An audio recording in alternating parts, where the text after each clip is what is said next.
Bismillahirrahmanirrahim. Assalamualaikum warahmatullahi wabarakatuh.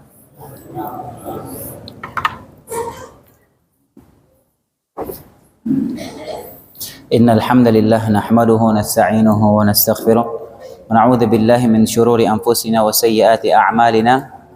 Man yahdihillahu fala mudilla lahu wa man yudlil fala hadiya lahu. Asyhadu an la ilaha illallah wahdahu la syarika lahu wa asyhadu anna Muhammadan 'abduhu wa rasuluh sallallahu alaihi wa ala alihi wa sallama tasliman katsira, amma ba'd. Allahumma 'allimna ma yanfa'una wanfa'na bima 'allamtana wa zidna 'ilman wa imanan wa aslih lana sya'nana kullahu wa la takilna ila anfusina tarfata 'ain. Hadirin rahimani wa rahimakumullah. Kita lanjutkan pembahasan tentang rukun iman, dan kita masih membahas rukun iman yang keenam, iman kepada qada dan qadar, pada takdir Allah Subhanahu wa taala. Dan insyaallah taala di hari ini akan menjadi pertemuan terakhir kita dari pembahasan rukun iman ini. Insyaallah kita selesaikan hari ini pembahasan.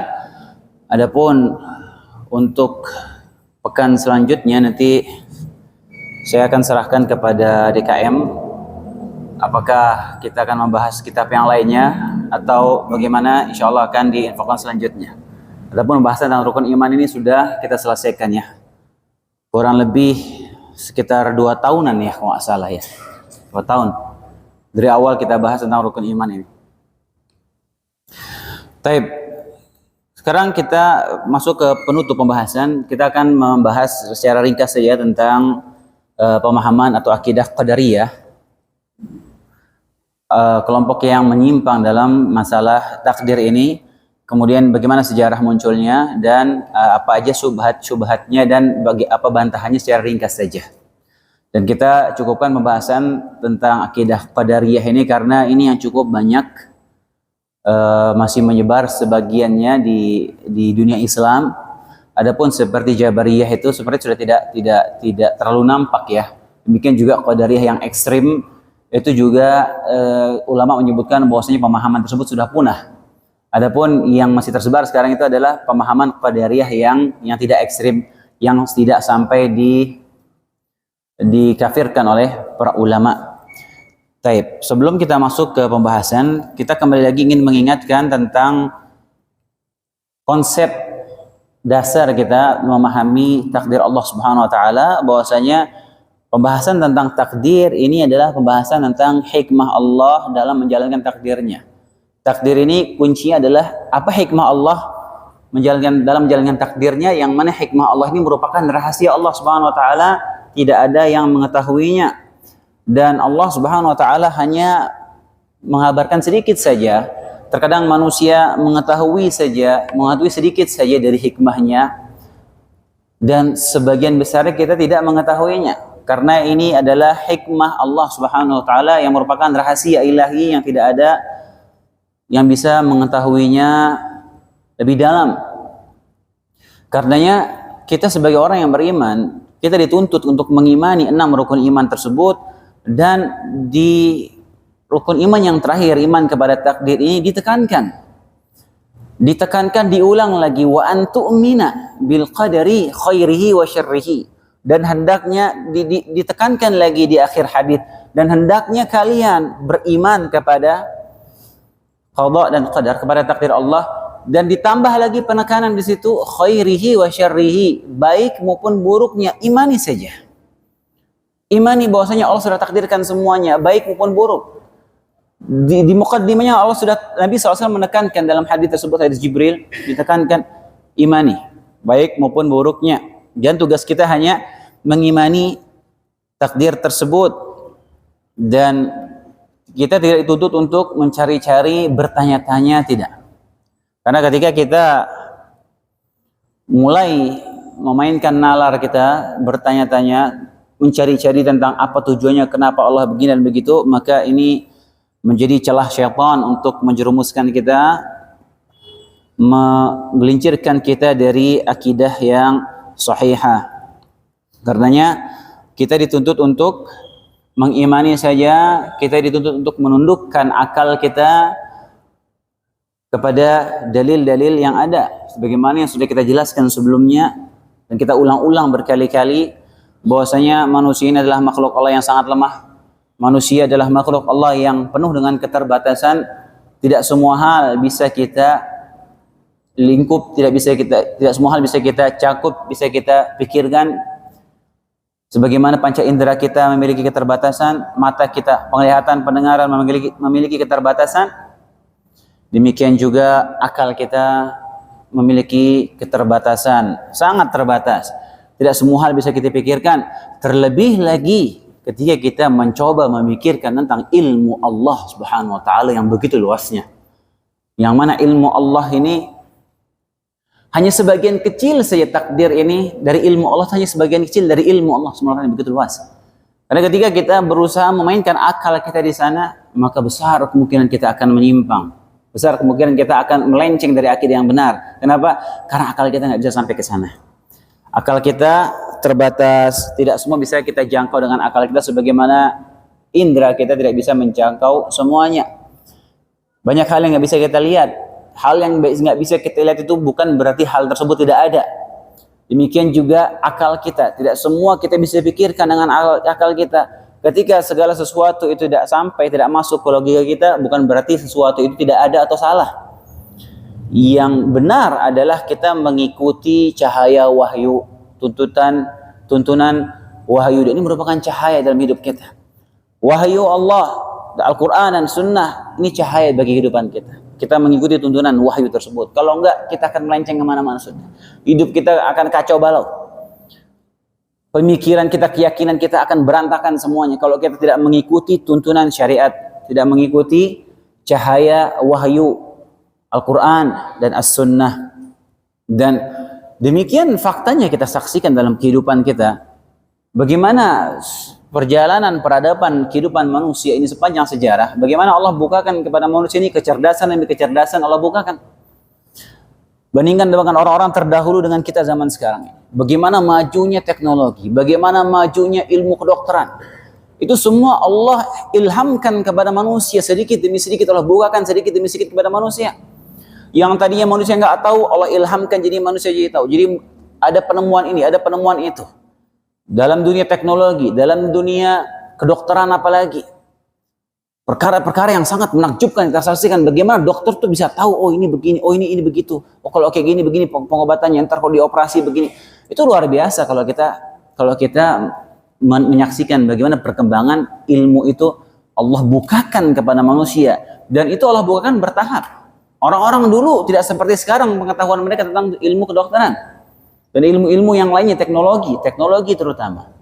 Dulu nggak ada, listrik aja nggak ada, sekarang ada. Sekarang begitu canggihnya. Sekarang orang bisa video call. Orang di luar negeri bisa video call langsung live. Bisa. Coba kalau kita mau pikirkan nih orang video call ini gimana coba? Kenapa kok mukanya di sini di luar negeri bisa muncul, nggak ada kabel, nggak ada apa-apa, gimana caranya? Kita mau mikirkan itu aja akal kita nggak masuk tuh. Kok bisa ini mukanya dia muncul di HP kita langsung? Coba kita pikirkan tuh gimana coba? Kita mau mikirkan itu aja nggak nyampe. Gimana kita mau memikirkan tentang perkara-perkara gaib?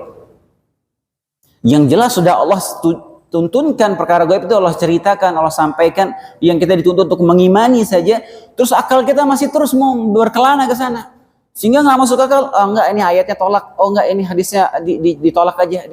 Subhanallah. Ya rusak ya beragama kalau seperti itu. Karenanya Allah menyebutkan setelah sekian banyak Allah bukakan ilmu kepada manusia, segitu banyaknya sampai sekarang ini Allah ilhamkan kepada manusia, Allah sampaikan wa ma utitum minal ilmi illa qalila. Tidaklah kalian diberikan pengetahuan oleh Allah kecuali hanya sedikit saja. Sedikit sekali.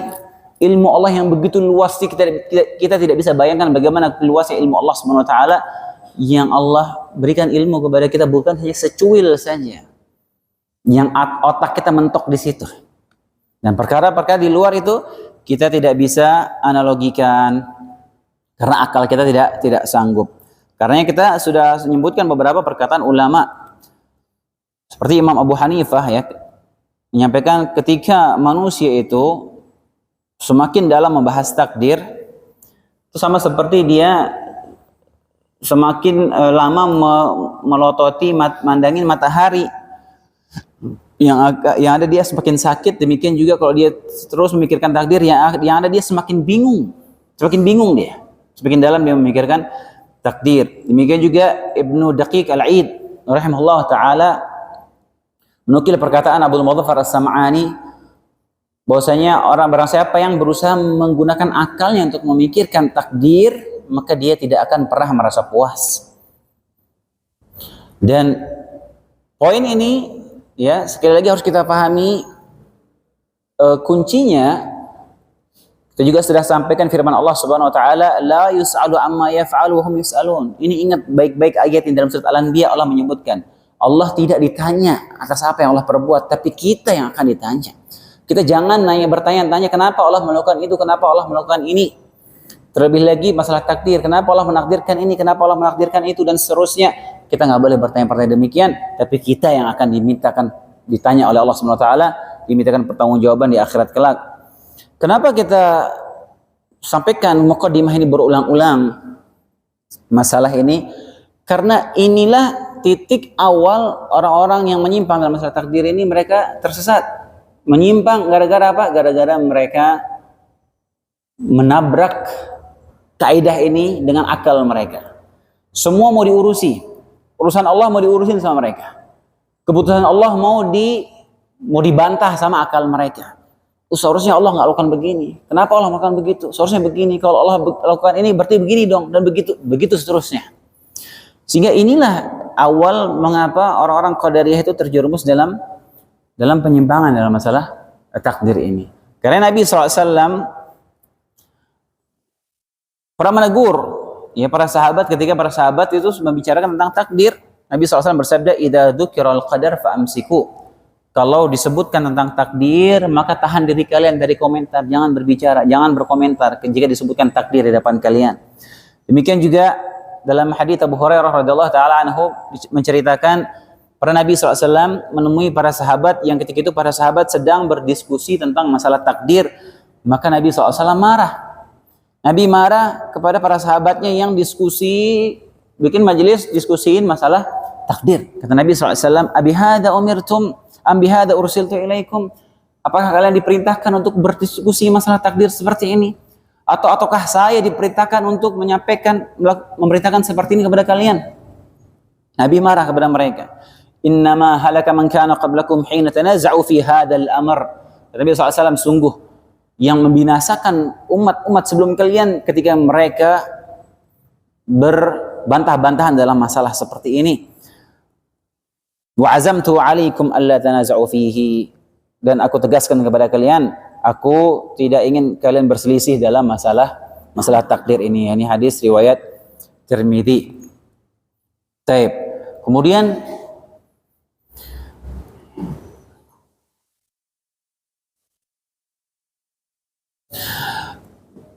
Kemudian hadirin dan hadirat rahimani wa rahimakumullah,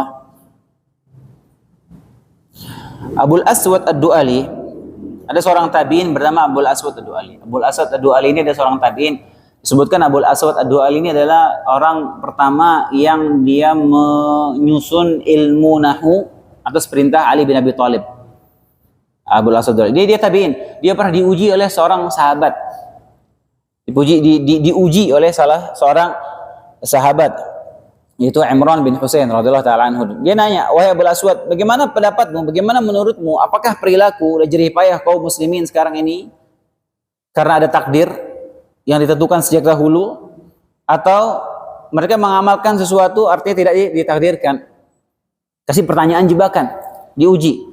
Kata Abul Aswad Ad-Du'ali, itu karena takdir yang telah ditentukan sejak dahulu atas mereka. Imran bin Husain radhiyallahu taala anhu bertanya lagi, bukankah yang demikian itu suatu kezaliman? Lihat, diuji sama sahabat ini. Kalau begitu, bukankah itu suatu kezaliman? Zalim kalau seperti itu. Abul Aswad berkata, saya sangat terkejut dengan pernyataan itu. Saya sangat terkejut dengan pertanyaan itu. Lalu saya katakan, segalanya adalah ciptaan Allah dan Allah menguasainya. Allah tidak akan diminta pertanggungjawaban mengapa ia mengenai apa yang ia perbuat, tapi manusia pasti akan dimintai pertanggungjawaban. Itu jawabannya Abul Aswad. Kata Imran bin Husain, wahai Abul Aswad, semoga Allah memberi rahmat kepadamu. Sebenarnya saya hanya bermaksud bertanya kepadamu, saya tidak bermaksud bertanya kepadamu, melainkan hanya untuk menjaga pikiranmu. Jadi uji. Kemudian kata Imran bin Husain, pada suatu hari, kemudian bercerita, dulu ada 2 orang datang kepada Nabi SAW dari suku Muzainah, bertanya, ya Rasulullah, menurut engkau, apakah perilaku dan usaha kaum muslimin sekarang ini sudah suratan takdir? Semua yang kaum muslimin lakukan sekarang sudah ditakdirkan oleh Allah Subhanahu wa taala atau tidak? Atau mereka melakukan begitu saja tanpa ada campur tangan Allah di situ? Dan pertanyaan yang sama pernah ditanyakan kepada Nabi SAW. Nabi SAW menjawab, la bal syai'un qudi alaihim wa madha fihim. Tidak, tapi apa yang mereka kerjakan semuanya sudah Allah takdirkan dan telah ditetapkan oleh Allah Subhanahu wa taala sejak dahulu dan berlaku kepada mereka. Dan hal ini telah ditetapkan dalam Al-Quran, dalam firman Allah Subhanahu wa taala yang artinya firman Allah Subhanahu wa taala, wa nafsim wa ma sawwaha fa alhamaha fujuraha wa taqwaha. Nabi menyampaikan ayat tersebut. Dan demi jiwa dan penyempurnaan penciptaannya, maka Allah mengilhamkan kepada jiwa itu jalan kefasikan dan jalan ketakwaan. Syuf. Dalam ayat tersebut Allah menyebutkan, Allah mengilhamkan kepada manusia jalan benar, jalan yang salah, jalan yang fasik sama jalan ketaatan. Manusia diberikan opsi untuk memilih. Demikian yang Nabi SAW sampaikan kepada penanya tersebut. Taib. Dan nukilan-nukilan dari para salafus saleh tentang ini banyak ya, kita gak bisa sampaikan semuanya. Bagaimana para salaf itu menekankan dalam masalah ini, bahwasanya segala sesuatu itu sudah Allah takdirkan dan kita wajib mengimaninya. Semua sudah Allah catatkan dalam Lauhil Mahfuz. Kita tidak bisa memikirkan semua hikmahnya. Tidak bisa kita memikirkan semua hikmahnya, itu rahasia Allah Subhanahu wa taala.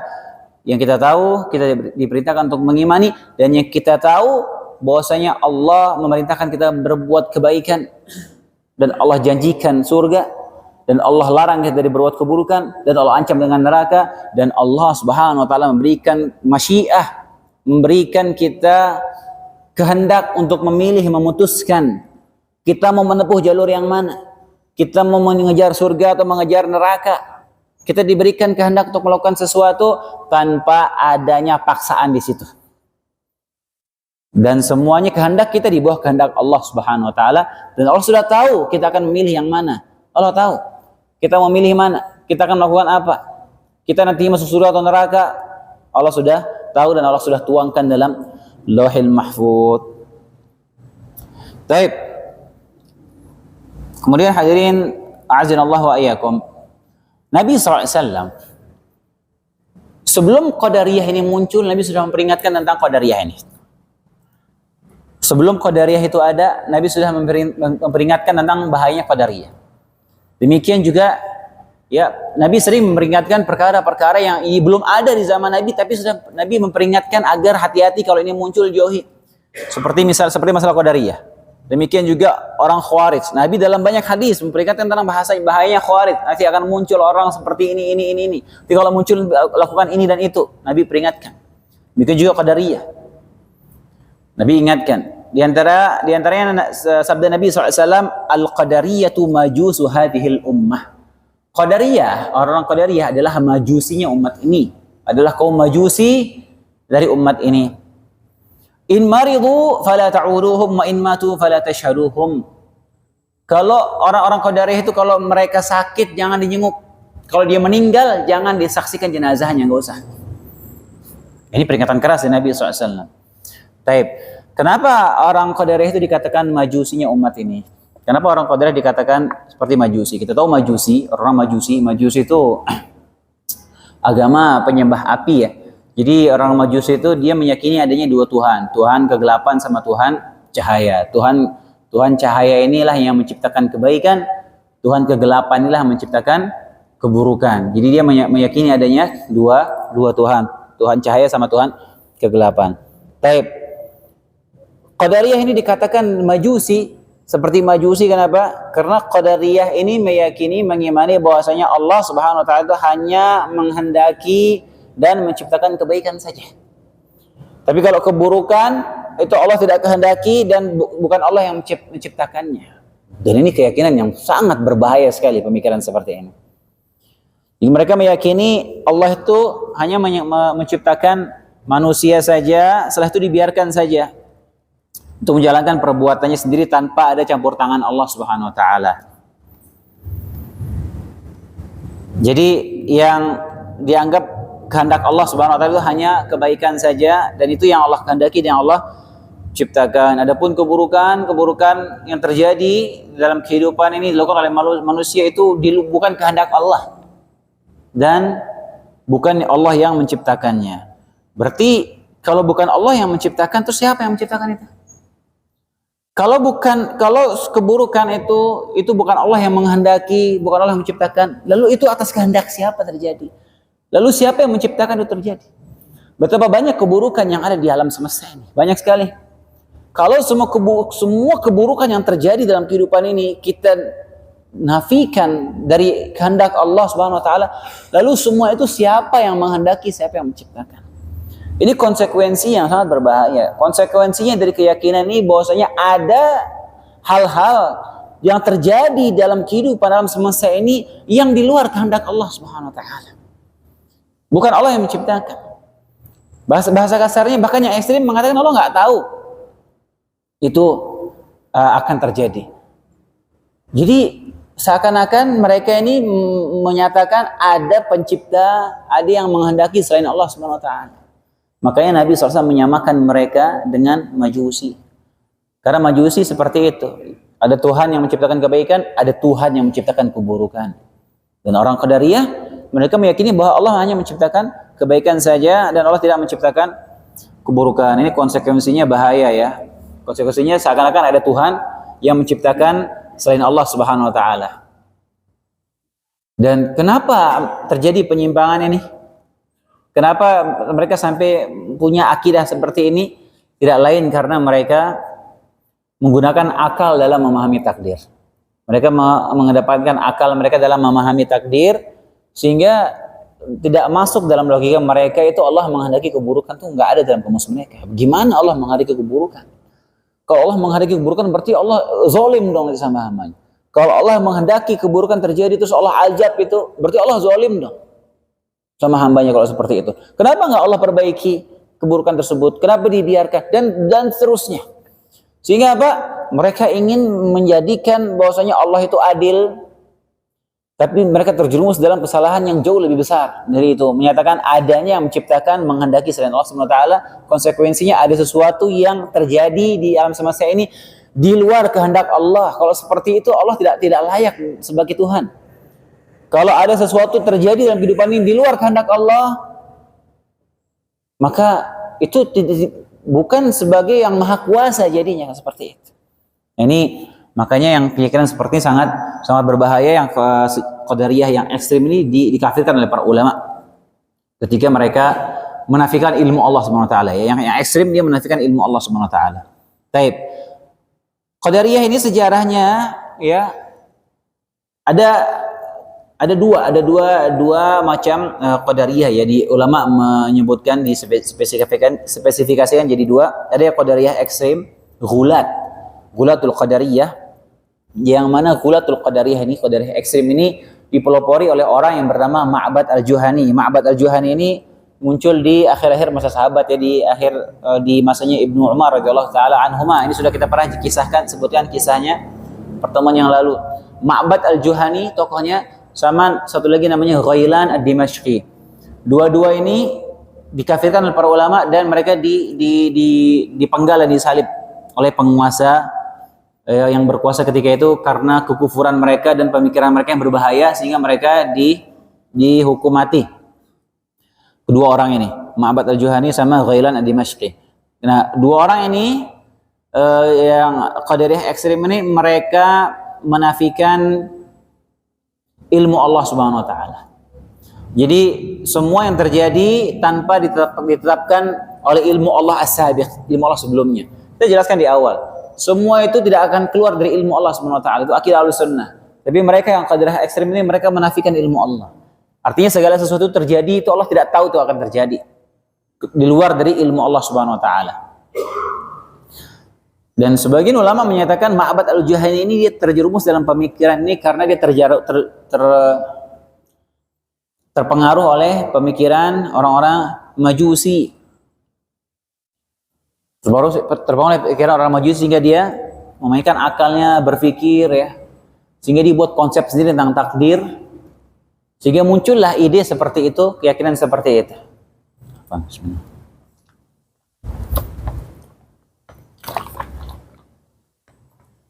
Jadi logika mereka bahwasanya Allah Subhanahu wa taala itu hanya bisa dikatakan adil jika menolak ilmu Allah Subhanahu wa taala dalam masalah takdir ini. Ya mereka berusaha membuat Allah itu adil sehingga mereka menafikan ilmu Allah Subhanahu wa taala. Jadi logika mereka itu Allah menciptakan manusia, kemudian Allah tidak tahu apa yang akan dilakukan oleh manusia. Itu qadariyah yang ekstrim. Sebab kalau Allah tahu apa yang dilakukan oleh manusia, sebagian manusia melakukan keburukan, berarti Allah tidak adil dalam penciptaannya. Ketika Allah mengetahui akan terjadi keburukan, berarti Allah tidak adil. Ini keyakinan mereka Ghulatul Qadariyah, dan mereka dihukum mati oleh penguasa ketika itu. Tapi ini yang tadi kita sebutkan di awal, akidah Ghulat Qadariyah yang seperti ini, yang menafikan ilmu Allah ini, dikatakan oleh para ulama sudah punah. Pemikiran seperti sudah nggak ada lagi. Bahkan ini dinyatakan oleh Imam Nawawi dalam Syarah Sahih Muslim. Imam Nawawi di abad ke-7. Imam Nawawi di abad ke-7 sudah menyatakan bahwasanya akidah ini sudah punah, sudah nggak ada lagi yang tersebar di dunia Islam. Dari zaman itu sudah nggak ada, apalagi sekarang ya. Sudah hampir-hampir mungkin sudah benar-benar punah, nggak ada lagi zaman sekarang. Keyakinan demikian juga disampaikan oleh Ibnu Hajar al-Asqalani dalam Fathul Bari, bahwasanya akidah Ghulat Qadariyah ini sudah punah. Nah, yang ada tersebar sekarang, masih ada sampai sekarang itu Qadariyah yang enggak ekstrim. Nah, Qadariyah yang enggak ekstrim inilah keyakinannya orang-orang Mu'tazilah. Jadi Mu'tazilah ini kelompok firqah yang menyimpang dalam masalah akidah yang muncul di zaman ya awal-awal. Nah, Mu'tazilah ini dalam asma' wa sifat dia akidahnya Jahmiyah, dalam takdir dia akidahnya Qadariyah. Nah, awal mula sejarahnya munculnya firqah Mu'tazilah ini, dan ini firqah sesat ya Mu'tazilah ini ya. Dan subhanallah ya, zaman sekarang ini mulai banyak orang-orang yang mulai berbangga-bangga dengan kelompok ini. Dan ini beneran ada. Dan ada sekarang zaman-zaman orang sekarang terutama yang terjangkit pikiran-pikiran liberal itu, mereka sekarang bangga dengan penamaan Mu'tazilah. Bahkan mereka tulis di bio sosial media mereka, Neo Mu'tazilah mereka tulis itu. Dengan bangganya mereka menisbatkan Mu'tazilah. Padahal ulama dari zaman dulu itu habis-habisan membantah kelompok Mu'tazilah ini atas penyimpangan dalam masalah akidah, terutama dalam masalah asma wa sifat. Dan sekarang mulai orang berbangga dengan pemikiran Mu'tazilah ini ya. Terutama orang-orang liberal ini, mereka bangga sama pemikiran Mu'tazilah. Mereka bilang orang Mu'tazilah orang cerdas, orang-orang cendekiawan orang Mu'tazilah itu. Kenapa? Karena mengedepankan logika. Itu Mu'tazilah. Awal mulanya muncul firqah Mu'tazilah ini dari orang yang pertama Wasil bin Atha. Wasil bin Atha ini dia muridnya Imam Hasan al-Basri. Imam Hasan al-Basri meninggal tahun 110 Hijriah, lama sekali ya, awal-awal abad kedua. Ada muridnya bernama Wasil bin Atha. Wasil bin Atha ini ada di majelis Hasan al-Basri. Ketika Imam Hasan al-Basri ditanya, "Wahai Imam, apa pendapatmu tentang orang yang melakukan dosa besar? Dalam perspektif Ahlus Sunnah, hukum bagi orang yang melakukan dosa besar bagaimana?" Belum sempat Imam Hasan al-Basri menjawab, dia langsung nyeletuk ini Wasil bin Atha. "Oh, kalau menurut saya, pelaku dosa besar itu dia nggak kafir, nggak Islam. Fi manzilah baina manzilatain, di antara keislaman dan kekufuran." Maka Imam Hasan al-Basri marah dengan muridnya yang kurang ajar ini, sehingga apa? Dia menyempal, keluar dari majelis Imam Hasan al-Basri, dia menyempal. I'tazala dalam bahasa Arab tuh dia keluar. Ia menyempal sendiri itu bahasa Arab i'tazalana. Dari situlah muncul istilah Mu'tazilah. Itu orang-orang yang menyempal sendiri. Dan diikutilah, beliau berkembang itu ada diikuti oleh seorang muridnya Hasan Al-Basri yang lain namanya Amr bin Ubaid. Amr bin Ubaid ini orang cerdas. Bahkan dia dulu sebelum dia terjangkit Mu'tazilah ini, dia perawi hadis. Dia salah satu perawi yang meriwayatkan hadis dari Jalul Hasan Al-Basri. Amr bin Ubaid, dia orang yang sangat tawadu, sangat wara, suka nangis, ya, zuhud luar biasa sehingga banyak orang terpedaya sama dia. Padahal pemikirannya sesat. Nah, mulailah ini duet antara Wasil bin Atha dan Amr bin Ubaid ini, mulai berkembanglah pemikiran-pemikiran Mu'tazilah ini dari dua orang ini. Yaitu mereka dulunya muridnya Hasan Al-Basri. Dan mereka punya pemikiran-pemikiran yang macam-macam ya. Di antaranya itu, orang pelaku dosa besar, kalau orang Khawarij pelaku dosa besar itu kafir, kekal di neraka. Kalau Mu'tazilah beda lagi. Dia di dunia, dia nggak kafir, nggak muslim. Dikeluarkan dari keimanan tapi dia tidak dikafirkan gitu. Tapi nanti di akhirat dia akan masuk neraka, kekal di neraka. Kurang lebih sama, mirip-mirip kayak orang-orang Khawarij. Jadi menyimpang ya. Demikian juga dalam masalah asma wa sifat mereka menyimpang. Demikian juga mereka orang Mu'tazilah ini melegalkan pemberontakan kepada pemimpin yang sah. Demikian juga orang Mu'tazilah ini pemikiran mereka dalam akidah itu terjangkit virus Qadariyah ini. Nanti akan kita sebutkan, mereka kayak punya semacam 5 rukun juga orang-orang Mu'tazilah ini. Nah, inilah awal mulanya firqah Qadariyah yang tidak ekstrim ini, yaitu orang-orang yang berakidah Mu'tazilah ini. Nah, bedanya apa sama Qadariyah yang hulat tadi, yang ekstrim, yang Mu'tazilah ini? Kalau Mu'tazilah ini mereka menyatakan bahwasanya manusia itu dia menciptakan takdirnya sendiri, berarti. Jadi manusia itu melakukan sesuatu itu tidak ada campur tangan Allah di situ. Kalau yang gulat, yang ekstrim itu dia menafikan ilmu Allah nggak tahu. Nah kalau yang ini nggak, Allah tahu tapi Allah tidak ada campur tangan di situ. Jadi manusia seakan-akan menjalankan takdirnya sendiri, menciptakan takdirnya sendiri. Dan ini juga mereka sama terjangkit dalam pemahaman Qadariyah seperti ini dan dibantah oleh para ulama. Dan ini berkembang dan pemikiran seperti ini, Qadariyah yang seperti ini ada sampai sekarang. Ada. Bahkan sebagian tokoh, sebagian dai ada yang dia terjangkit pemikiran seperti ini. Ada. Dia meyakini bahwasanya manusia itu menciptakan takdirnya sendiri. Dan tidak ada campur tangan Allah di situ, apalagi dalam keburukan. Jadi Allah nggak ada campur tangan dalam apa yang mereka perbuat. Dan ini menyelisih akidah Ahlussunnah wal Jamaah. Sampai Imam Bukhari sampai buat satu buku khusus membahas masalah ini. Nama kitabnya itu Khalqu Af'alil Ibad namanya. Yaitu Allah menciptakan perbuatan hambanya. Dan ini yang perbuatan hamba ini adalah ciptaan Allah SWT. Allah sebutkan dalam Al-Quran, Wallahu khalaqakum wa ma ta'malun. Allah menciptakan kalian dan apa yang kalian kerjakan itu Allah yang ciptakan. Dan Imam Bukhari sampai buat kitab bahas masalah ini. Dan ini yang tidak bisa diterima oleh orang-orang yang Mu'tazilah ini, yang Qadariyah yang tidak ekstrim ini. Jadi dia bilang manusia itu yang mengerjakan, ya, tidak ada campur tangan Allah di situ, apalagi keburukan tidak ada campur tangan Allah di situ. Ya, ini juga bentuk penyimpangan dari akidah Ahlussunnah wal Jamaah. Tokoh-tokoh Qadariyah, tokoh-tokoh Qadariyah yang ada di Basrah zaman dulu itu, yang tadi Wasil bin Atha, Amr bin Ubaid, kemudian Abu Huzail Al-Allaf, An-Nadham, ada Al-Jahid. Ini dedengkot Mu'tazilah semua ini. Tokoh Mu'tazilah. Terus kemudian juga Abu Ali Al-Jubba'i. Abu Ali Al-Jubba'i ini dia bapak tirinya Imam Abu Hasan Al-Asy'ari, bapak tirinya Abu Ali Al-Jubba'i. Dan Imam Abu Hasan Al-Asy'ari itu dari kecil sampai 40 tahun beliau pemahamannya Mu'tazilah sebelum beliau meninggalkan akidah Mu'tazilah dan membantah akidah Mu'tazilah. Abu Hasan Al-Asy'ari. Kenapa? Karena bapak tirinya tokoh Mu'tazilah. Kemudian juga yang tokoh-tokoh Qadariyah dari Baghdad, Bishr bin Mu'tamir, Ahmad bin Abi Du'at.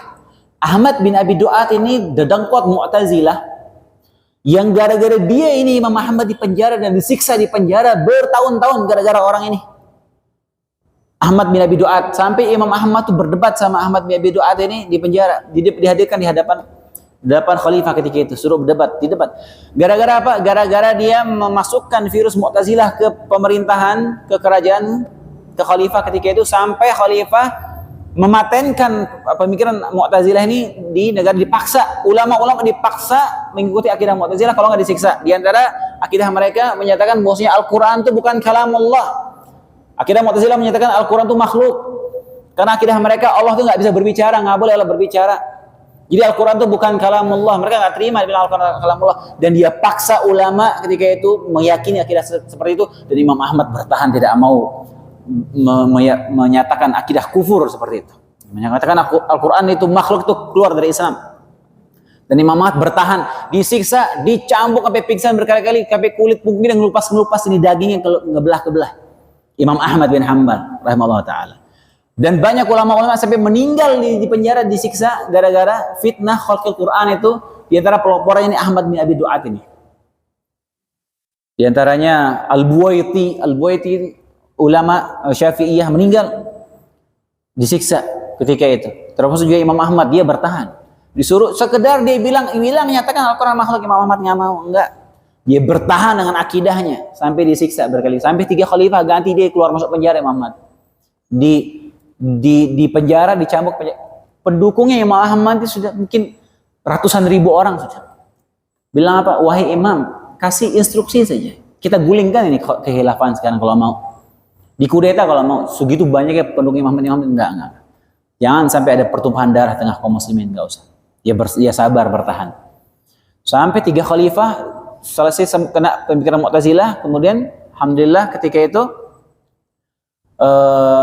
Al-Mutawakkil, yaitu khalifah yang baru Imam Ahmad dikeluarkan dari penjara dan dia kembali kepada akidah Ahlussunnah wal Jamaah. Dan ini dia Mu'tazilah ini pemikirannya mereka Qadariyah. Di antaranya juga ada namanya tokoh Mu'tazilah juga, yaitu Qadi Abdul Jabbar. Qadi Abdul Jabbar tokoh Mu'tazilah besar. Dia punya banyak buku, di antaranya kitabnya itu Syarah Usul Khamsah. Jadi orang Mu'tazilah punya 5 usul, 5 rukun dalam keyakinan mereka, di antaranya tauhid. Pertama tauhid. Maksudnya tauhid apa? Dia menafikan semua nama-nama dan sifat-sifat Allah Subhanahu wa taala. Menolak seluruh sifat Allah. Kemudian al-adl. Rukun keduanya al-adl, keadilan. Maksudnya takdir apa? Maksudnya adil ini apa? Keadilan. Artinya mereka harus menolak takdir.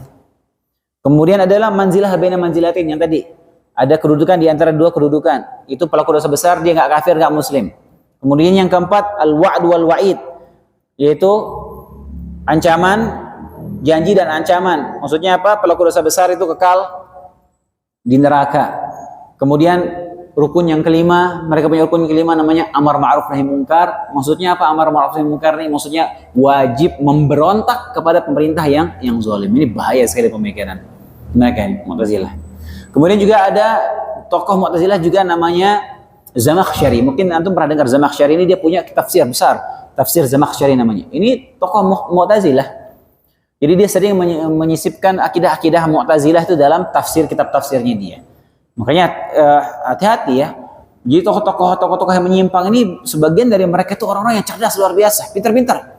Dan mereka punya kitab-kitab banyak. Makanya kalau kita nggak selektif membaca buku itu, kena pemikiran mereka, syubhat-syubhat mereka ini bahaya. Di antaranya orang-orang Mu'tazilah, buku-buku mereka banyak ya, mereka penulis kitab hebat, cerdas, punya kitab tafsir, punya kitab usul fikih mereka, dan yang lainnya. Taib. Kemudian waktu sudah mau habis ya. Syubhat ya, terakhir ya, syubhat Qadariyah. Syubhat Qadariyah ada banyak ya, di antara syubhatnya itu, syubhat Qadariyah ini pertama mereka itu syubhatnya karena membangun penyamaan antara Allah dan makhluknya dari sisi perbuatan. Jadi dia menyamakan antara perbuatan Allah dan perbuatan makhluknya. Kalau makhluk berbuat, dia memerintahkan makhluk berbuat sesuatu, kemudian dihukum atas perbuatan itu, baru zalim kalau makhluk yang memerintahkan. Dan dia menyamakan Allah dengan perbuatan makhluk seperti itu. Kenapa Allah menakdirkan sesuatu kemudian Allah menghukum manusia? Berarti Allah zalim dong. Ini syubhat mereka. Maka bantahannya kita katakan, pertama Allah Subhanahu wa taala melakukan apa saja yang Allah kehendaki. Yang pertama ini kias-kias batil, nggak bisa mengkiaskan antara Allah dengan makhluknya, ini jelas kias yang salah. Yang kedua, Allah berkehendak melakukan apa saja yang Allah kehendaki. Semua alam semesta ini, makhluk ini, semua milik Allah SWT. Allah melakukan apa saja yang Allah kehendaki. Kita nggak bisa membantah. Allah melakukan apa saja yang Allah mau. Kemudian yang berikutnya, orang-orang Mu'tazilah, orang-orang Qadariyah ini tidak tahu apa hikmah dari takdir Allah SWT. Sehingga mereka menafikan takdir tersebut dan menyatakan bahwasanya Allah zalim kalau menetapkan hal demikian. Padahal dia tidak tahu apa hikmahnya, nggak tahu apa rahasia di baliknya. Kalau seandainya dia tahu apa hikmah yang rahasia di baliknya, maka bisa dibenarkan ketika dia mengeluarkan statement seperti itu. Padahal mereka nggak tahu apa hakikatnya, apa rahasianya, menyamakan Allah dengan makhluk, kemudian menyatakan Allah itu zalim kalau menetapkan, sehingga apa? Menolak takdir. Itu di antara syubhat mereka. Kemudian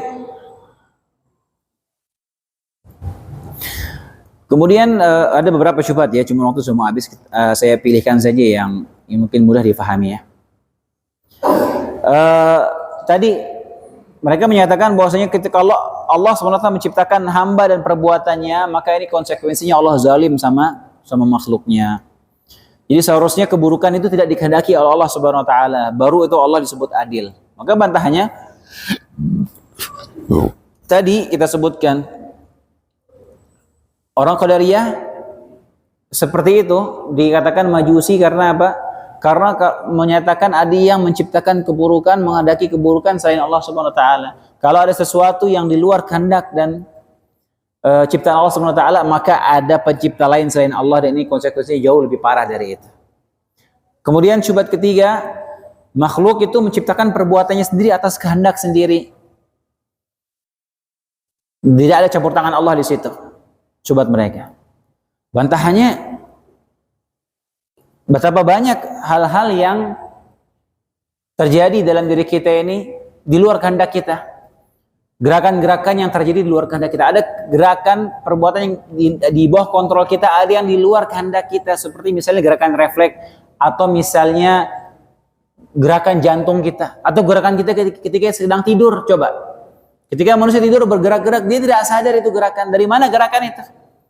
Kalau bukan Allah yang menghendaki, yang menggerakkan. Demikian juga detak jantung kita dan pergerakan organ tubuh kita yang lain, itu di luar kehendak kita. Jadi tidak bisa dibenarkan ketika dia menyatakan semua perbuatan manusia itu murni kehendak manusia sendirilah. Itu semua di bawah kehendak Allah Subhanahu wa taala. Dan ada beberapa syubhat lainnya ya, cuman itu yang saya rasa cukup mewakili. Intinya orang-orang Qadariyah ini ketika dia berdalam-dalam memikirkan takdir yang otaknya tidak mampu di situ, sehingga apa? Sehingga mereka menyimpulkan kaidah-kaidah, aturan-aturan sendiri yang mengakibatkan mereka keluar dari koridor Ahlussunnah wal Jamaah dalam memahami takdir. Sekali lagi, kita dituntut untuk beriman kepada takdir yang baik maupun yang buruk, dan itu kewajiban kita, dan kita tidak boleh bertanya kenapa Allah melakukan sesuatu, kenapa Allah melakukan demikian, tapi kita yang akan ditanya oleh Allah Subhanahu wa taala. Demikian kajian tentang rukun iman ini, alhamdulillah sudah kita selesaikan.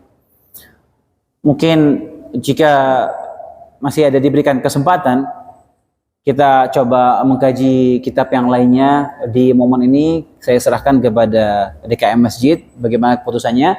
Kita tutup dengan doa kafaratul majelis. Subhanakallahumma bihamdik asyhadu an la ilaha illa anta astaghfiruka wa atubu ilaik. Assalamualaikum warahmatullahi wabarakatuh.